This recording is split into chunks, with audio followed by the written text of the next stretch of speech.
कहानी की शुरुआत में हमें एक लड़का दिखाई देता है जो कि बहुत डरा हुआ था और वो एक लिफ्ट से तेजी से ऊपर की तरफ जा रहा था। उसके दिल में डर और खौफ था कि वो यहाँ कैसे आया और तभी ऊपर आकर लिफ्ट रुक जाती है और वो ऊपर देखता है तो बहुत सारे लड़के खड़े हुए थे और इसी दौरान वहाँ एक लड़का जिसका नाम गैली था वो उसे लिफ्ट से बाहर निकालता है। बाहर निकलते ही सब उस पर हंसते हैं जिससे वो घबरा कर वहाँ से तेजी से भागने लगता है और भागते भागते एक जगह पर आकर गिर जाता है और तभी वहाँ वो देखता है कि उसके चारों तरफ बड़ी बड़ी दीवारें फैली हुई हैं। ये देखकर उसके पैरों तले जमीन ही खिसक जाती है क्योंकि वो दीवारें इतनी ऊंची थीं कि वहां से निकलना नामुमकिन था। इसके बाद उसे दोबारा एक पिंजरे में डाल दिया जाता है। वो अभी भी इस सोच में पड़ा हुआ था कि वो यहाँ कैसे और क्यों आया है और उसे अपने बारे में कुछ भी याद नहीं होता कि तभी वहाँ एक लड़का आता है जिसका नाम एल्बी था। वो उसे बताता है कि यहाँ से भागने की कोशिश मत करना क्योंकि यहाँ से बाहर निकलने का कोई रास्ता ही नहीं है। इसके बाद एल्बी उसे बाहर ले जाता है और कहता है कि हम यहीं पर खाते हैं और यहीं पर सोते हैं क्योंकि अब हमें अपनी पूरी जिंदगी इसी जगह पर गुजारनी है। एल्बी बताता है कि हमारी सारी जरूरत की चीजें बॉक्स में मिल जाती हैं। एल्बी कहता है कि वो हर बार उसी बॉक्स में किसी न किसी को भेजते हैं जिसके साथ हमारे खाने का सामान भी होता है और अब उन्होंने तुम्हें यहाँ भेजा है। ये सुनकर वो एल्बी से पूछता है कि किसने मुझे यहाँ भेजा और वो क्यों ये सब कर रहा है। एल्बी उसे बताता है कि मुझे कुछ नहीं पता। उसके बाद एल्बी उसे एक जगह पर ले जाता है। यहाँ एल्बी उसे बताता है कि हमारे लिए यही सब कुछ है। हमने यहाँ से बाहर निकलने के लिए बहुत मेहनत की पर नाकाम रहे। तभी उस लड़के की नजर उन दीवारों के बीच एक रास्ते पर पड़ती है। वो लड़का एल्बी से पूछता है कि इससे बाहर क्या है तो एल्बी उसे बताता है कि यहाँ के 3 रूल हैं। पहला, अपना काम करो, समय जाया न करो। दूसरा, यहाँ किसी भी रनर को नुकसान न पहुंचाओ। तीसरा, कभी भी उस दीवार के पार मत जाना नहीं तो जान से मारे जाओगे। इसी दौरान वहाँ एक लड़का चक आता है जो यहाँ सभी लड़कों में सबसे छोटा होता है। तो एल्बी उसे नए लड़के का ख्याल रखने के लिए कहता है। चक उसे बताता है कि हम सभी उस बॉक्स से आते हैं और फिर यहाँ पर आकर फंस जाते हैं और यहाँ से निकलना अब लगभग नामुमकिन है। तभी वो नया लड़का उस दीवार के पास जा रहा होता है। पीछे से चक भागता हुआ आता है और उसे उस दीवार के पास जाने से मना करता है। लेकिन वो लड़का पूछता है कि आखिर इसके अंदर ऐसा क्या है कि हम इसके अंदर नहीं जा सकते। चक उसे बताता है कि तुम इस दीवार को सिर्फ देख सकते हो, अंदर नहीं जा सकते क्योंकि अंदर जाते ही तुम मारे जाओगे। तभी वहाँ उस दीवार के बीच से 2 लड़के भागते हुए आते हैं। ये देखकर वो लड़का चक से पूछता है कि तुमने कहा था कि दीवार के अंदर जाना मना है तो ये क्यों उस दीवार के पार गए। आगे से चक बताता है कि वो आम लड़के नहीं है बल्कि वो रनर्स हैं और वो हमसे ज्यादा मेज के बारे में जानते हैं। ये सुनकर उस लड़के के दिल में खौफ और भी बढ़ने लगा और वो उस दीवार के और भी करीब चला जाता है। तभी गैली उसे धक्का देकर नीचे गिरा देता है और कहता है कि तुम इसके अंदर नहीं जा सकते। इसलिए अब वो लड़का और भी गुस्से में आ जाता है और सबसे कहता है कि तुम लोग मुझे बताते क्यों नहीं कि आखिरकार इसके पीछे क्या है। आगे से एल्बी उसे कहता है कि तुम नहीं जा सकते हो। इसी दौरान तेज हवा आने लगती है और जब नया लड़का देखता है तो वो दीवार आपस में बंद होने लगती है और देखते ही देखते वो दीवार पूरी तरह बंद हो जाती है। ये देखकर उस लड़के के होश ही उड़ जाते हैं। उसी रात सभी साथी नए लड़के के आने की खुशी में पार्टी करते हैं। इसी दौरान उस लड़के के साथ एक लड़का न्यूट बैठा हुआ था। वो उसे बताता है कि मेज बहुत खतरनाक जगह है, अगर तुम भूल कर उसके अंदर चले गए तो तुम्हारी मौत पक्की है। न्यूट इशारा करके उसे बताता है वो लड़के यहाँ सबसे तेज रनर्स हैं और वो हर सुबह उस मेज के अंदर जाते हैं और शाम होने से पहले वापस आ जाते हैं। वो यहाँ से निकलने के लिए रास्ता ढूंढते हैं और वो 3 साल से इस जगह का मैप बना रहे हैं लेकिन अभी तक उन्हें इस जगह से बाहर निकलने का रास्ता नहीं मिला। इसी दौरान न्यूट उसे आवाज सुनने के लिए कहता है और उसे बताता है कि वह मेज है और वह हर रोज बदलती रहती है और उस मेज के अंदर बहुत सारे ग्राइवर्स हैं, मतलब खतरनाक क्रीचर्स हैं और जो भी उसके अंदर फंस जाता है वह उसे जिंदा मार डालते हैं। ये सब सुनकर वह लड़का बहुत डर जाता है। तभी वहाँ गैली उसे फाइट करने के लिए बोलता है लेकिन वह लड़का ज्यादा देर तक गैली के सामने टिक नहीं पाता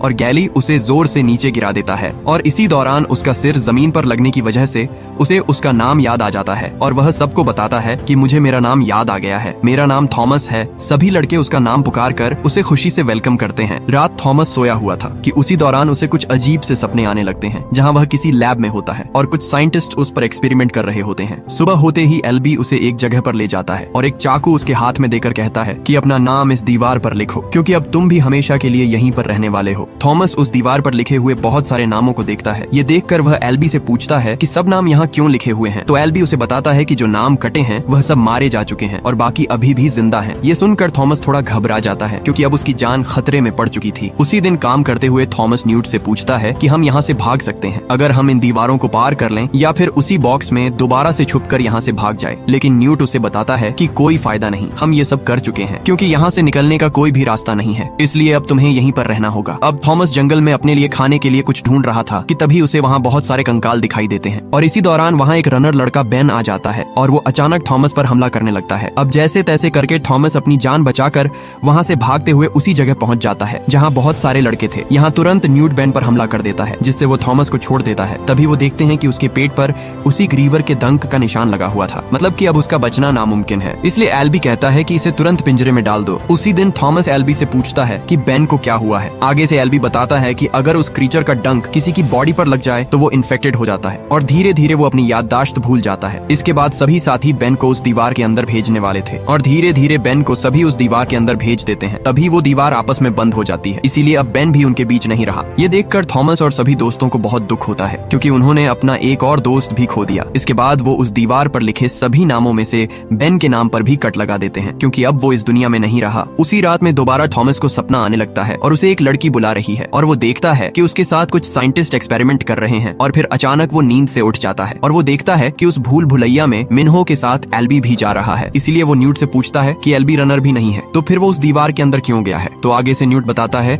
कि एल्बी हम सबसे ज्यादा समझदार है और वो इस भूल भुलैया के बारे में सब जानता है, इसलिए वो उसके अंदर जा सकता है। उसी दिन सब उनके लिए परेशान थे क्योंकि वो दोनों अभी तक उस मेज से वापस नहीं आए थे और शाम से पहले जो वापस न आए तो उसका बच पाना नामुमकिन है। इसलिए वो उस दीवार के सामने खड़े हो जाते हैं और अचानक उस दीवार से तेज हवा आने लगती है और तभी वहाँ से मिन्हो एल्बी को अपने कंधे पर उठाए हुए आ रहा था। लेकिन उनकी बदकिस्मती कि वहाँ वो दीवार भी आपस में बंद होने लगती है। ये देखकर सभी के पैरों तले जमीन निकल जाती है। वो दीवार भी पूरी बंद होने वाली थी, इसलिए थॉमस न चाहते हुए भी उसके अंदर घुस जाता है और तभी वो दीवार बंद हो जाती है। थॉमस एल्बी को देखता है तो उसे समझ आ जाती है कि उस ड्राइवर ने उसे भी डंक मार दिया है। तभी वही सभी ड्राइवर्स इनकी तरफ बढ़ रहे थे, इसलिए जैसे तैसे करके मिन्हो और थॉमस एल्बी को उठाकर वहाँ से भागने लगते हैं। तभी थॉमस की नजर एक दीवार पर उगे हुए बहुत सारे पेड़ों पर पड़ती है, इसलिए वो दोनों उन क्रीचर से बचने के लिए एल्बी को उन पेड़ों के पीछे छुपाने लगते हैं। लेकिन इसी दौरान वहाँ से वो क्रीचर उनकी तरफ बढ़ता है। ये देखकर मिन्हो थॉमस को अकेला छोड़कर वहाँ से तुरंत भाग जाता है, इसलिए थॉमस भी जैसे तैसे करके एक जगह पर छुप जाता है और वो देखता है कि वो क्रीचर असली है ही नहीं बल्कि वो एक रोबोट ग्राइवर है। उस ग्रीवर के जाते ही थॉमस एल्बी को टांग देता है, लेकिन थॉमस को क्या पता कि वो क्रीचर उसके पीछे ही था और तभी वो क्रीचर उस पर हमला कर देता है। इसीलिए थॉमस भी अपनी जान बचाकर वहाँ से भाग निकलता है। भागते भागते वो एक जगह पर पहुँच जाता है। यहाँ वो क्रीचर भी थॉमस के बहुत करीब था, लेकिन थॉमस के पास कोई और चारा भी नहीं था, इसलिए वो उन पौधों में छलांग लगा देता है जिससे वो क्रीचर पौधों में फंस जाता है और यहाँ थॉमस को भागने का मौका मिल जाता है। इसी दौरान उसे मिन्हो भी मिल जाता है और वो दोनों वहाँ से भागने लगते हैं। भागते भागते थॉमस की नजर बंद होती दीवारों पर पड़ती है और वो तुरंत उस क्रीचर को आवाज देता है जिससे वो क्रीचर उसके पीछे पड़ जाता है। वो दीवार भी तेजी से बंद हो रही थी और थॉमस भी तेजी से भाग रहा था, लेकिन वो क्रीचर दीवारों में फंस जाता है और वो वहीं पर मारा जाता है। यहाँ थॉमस बाहर निकल जाता है। अगले दिन सभी साथी उनका इंतजार करते करते उनके आने की उम्मीद छोड़ देते हैं, लेकिन तभी वहाँ पर थॉमस, मिन्हो और एल्बी तीनों वापस आ रहे होते हैं और वो तीनों अपनी जान बचाने में कामयाब हो जाते हैं। सभी साथ बैठे थे और गैली सबको बताता है कि थॉमस ने हमारे बनाए गए सभी रूल्स को तोड़ा है और वो मना करने के बावजूद उस भूल भुलैया में घुस गया, इसलिए अब हमें थॉमस को सजा देनी होगी। तभी मिन्हो गैली से कहता है कि हमें थॉमस को सजा नहीं देनी चाहिए क्योंकि उसी की वजह से एल्बी बच पाया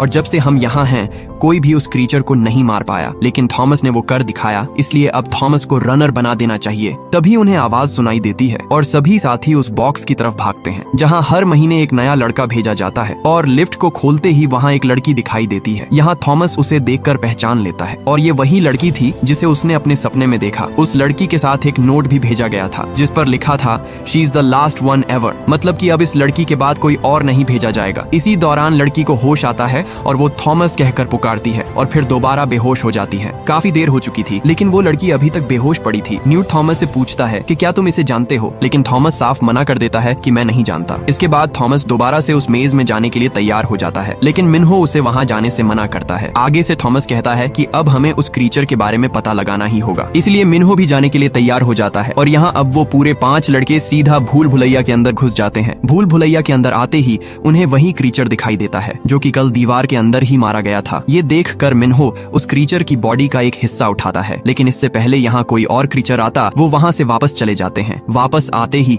वो देखते हैं कि ये एक डिवाइस है जिसके ऊपर विकेट लिखा हुआ था। यहाँ उन्हें पता चलता है कि ये क्रीचर उसी ने बनाए हैं जो सबको यहाँ इस भूल भुलैया में भेज रहा है। उसके बाद मिन्हो थॉमस को सीधा एक छोटे से घर के अंदर ले आता है जहाँ वो एक बहुत बड़ा मैप देखता है। असल में ये मैप उस भूल भुलैया का होता है जो कि ये पिछले 3 साल से इसका मैप बना रहे थे और यहाँ से निकलने का रास्ता ढूंढ रहे थे, लेकिन अब तक वो सब नाकाम रहे। मिन्हो थॉमस को बताता है कि हर हर दिन ये मेज बदलती है और इस मेज के पूरे 8 सेक्शन हैं, लेकिन अभी तक कोई भी रास्ता नहीं मिला। तभी 2 लड़के भागते हुए आकर उन्हें बताते हैं कि उस लड़की को होश आ गया है। थॉमस सीधा उसके पास जाता है। आगे से वो लड़की अपना नाम टेरेसा बताती है और कहती है कि मुझे अपने नाम के अलावा कुछ भी याद नहीं है। थॉमस उसे बताता है कि तुम इस जगह पर आखिरी आई हो, इसके बाद कोई भी नहीं आने वाला। और हैरानी की बात ये है कि वो बॉक्स अभी तक नीचे नहीं गया। सभी लड़के इसकी वजह से बहुत डरे हुए हैं। टेरेसा उसे बताती है कि मुझे सिर्फ ये याद है कि उस दिन एक औरत जोर जोर से कहती रही कि विकेड इज गुड, और बहुत सारे साइंटिस्ट मुझ पर कुछ एक्सपेरिमेंट कर रहे थे। और यहाँ थॉमस को यकीन हो जाता है कि उसने उस दिन जो सपना देखा था वो सपना नहीं बल्कि वो सच था। तभी वो लड़की उसे 2 इंजेक्शन दिखाती है जिस पर वही कोड WCKD लिखा हुआ था। ये देखकर उसके अंदर डर और भी बढ़ने लगा। इधर एल्बी उस क्रीचर के डंक की वजह से बुरी तरह तड़प रहा था क्योंकि उसका जहर उसके पूरे जिस्म में फैल रहा था। ये देखकर थॉमस उसे इंजेक्शन लगाने लगा ही था कि तभी एल्बी उसे जोर से पकड़ लेता है। यहाँ वो लड़की टेरेसा मौके का फायदा उठाकर उसे वो इंजेक्शन लगा देती है। उसके बाद गैली सजा के तौर पर थॉमस को एक रात के लिए उसी पिंजरे में बंद कर देता है। सुबह होते ही वो उस भूल भुलैया के खुलते ही दोनों तेजी से उसके अंदर जाने लगते हैं और भागते भागते वो उस सेक्शन 7 तक पहुंच जाते हैं। और थोड़ा आगे आते ही उन्हें बेन के फटे हुए कपड़े मिलते हैं। तभी उन्हें उसी डिवाइस में कुछ आवाजें सुनाई देती हैं और यहाँ थॉमस को समझ आ जाती है कि ये डिवाइस हमें रास्ता दिखाने की कोशिश कर रही है। इसलिए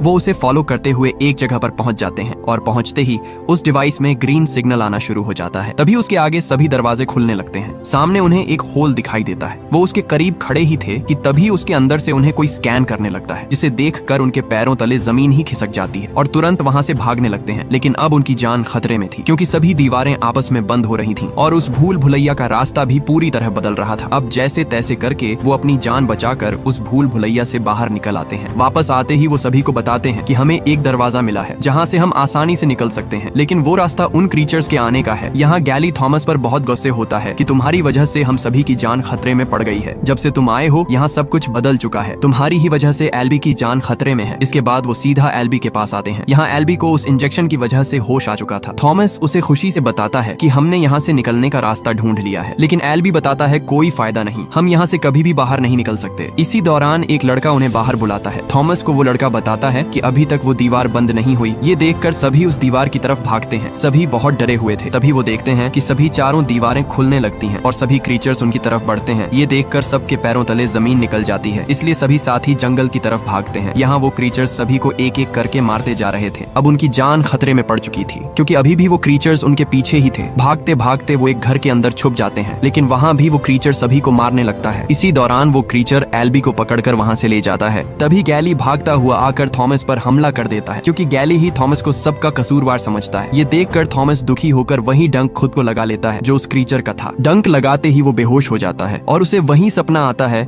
जहाँ उसे टेरेसा दिखाई देती है और एक औरत भी जो कि उसे कह रही थी कि विकेड इज गुड। साथ ही बहुत सारे लोगों पर एक्सपेरिमेंट किया जा रहा था। होश आते ही वो देखता है कि टेरेसा और वो दोनों एक पिंजरे में बंद हैं। न्यूट उसे बताता है कि गैली ने तुम्हें यहाँ बंद कर दिया है और आज तुम्हारी जान खतरे में है। उसी दिन वो सब थॉमस और टेरेसा को एक जगह ले आते हैं जहाँ वो उन दोनों को मारने वाले थे, लेकिन वहाँ कुछ साथी गैली से कहते हैं कि ये तुम गलत कर रहे हो, क्या पता थॉमस हमें इस जगह से बाहर ले जाए। लेकिन गैली भी अपनी बात पर अटका हुआ था। इसी दौरान थॉमस को होश आ जाता है और तुरंत अपना हथियार गैली पर तान देता है और कहता है कि मैं किसी भी सूरत यहाँ से निकल कर रहूंगा, अगर तुम यहाँ रहना चाहते हो तो रहो। थॉमस सभी से कहता है जो भी हमारे साथ चलना चाहता है वो चल सकता है, अब हम यहाँ से बाहर जाने वाले हैं। ये सुनकर बहुत सारे लड़के थॉमस के साथ आ जाते हैं और गैली अपनी जिंदगी वहीं गुजारने का फैसला करता है। यहाँ सभी साथी सीधा भूल भुलैया को पार करते हुए आगे बढ़ रहे थे। आगे बढ़ते हुए उन्हें एक क्रीचर दिखाई देता है और वो सभी उस पर हमला कर देते हैं। सभी उस क्रीचर को नीचे खाई में गिरा देते हैं, लेकिन इसी दौरान और भी बहुत सारे क्रीचर उनकी तरफ हमला कर देते हैं। तभी टेरेसा उस दरवाजे तक पहुंच जाती है और तुरंत कोड लगाकर वो दरवाजा खोल लेती है, जिससे वो सभी क्रीचर्स एक एक करके उन दीवारों के अंदर बंद हो जाते हैं। सभी दीवारों को पार करके वो एक टनल पर पहुंचते हैं जहां उन्हें एग्जिट नाम का एक कमरा मिलता है। जैसे ही थॉमस उसे खोलता है तो अंदर सभी साइंटिस्ट मारे जा चुके थे। यहाँ उन्हें पता चलता है कि जो इन पर एक्सपेरिमेंट कर रहे थे वो सबको यहाँ 24 घंटे देख रहे थे। और जैसे ही थॉमस अपनी फिंगरप्रिंट एक डिवाइस में लगाता है तभी एक स्क्रीन पर उसी औरत की वीडियो चलने लगती है और ये वही औरत थी